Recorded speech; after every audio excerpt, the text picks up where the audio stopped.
The always-on display is one of the best features on modern smartphones, but this feature also confuses a lot of users.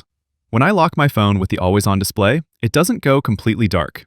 It keeps some key info like my clock, notifications, and date visible on the screen, so you can always see those without having to wake up your phone first. To turn this feature on, we'll go to Settings, and on a Pixel, Motorola, or OnePlus phone, you'll go to Display, and then look for Always-on Display. Sometimes you might have this setting under the lock screen menu. If you're on a Samsung phone, you'll find this under Settings and Lock Screen and AOD. On some versions of Samsung's One UI, this is under the Wallpaper and Style settings. Always on display is a hardware-configured option, and if your phone doesn't show an option to turn it on in the settings, it means your phone doesn't support this feature. It's different from simply setting your display to never turn off, and the way it works is pretty brilliant. I have an entry-level Samsung phone here, for example, that does not have an always-on display.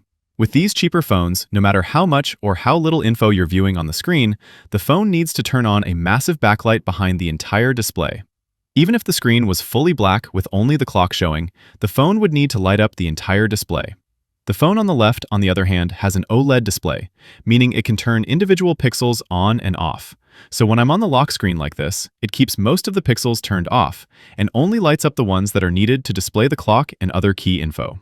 That way, you can have your display always on, but it consumes almost no battery because it's lighting up only a few pixels. And that's how always on display works. Click that like button if this helped and subscribe for more. Thanks all, until next time.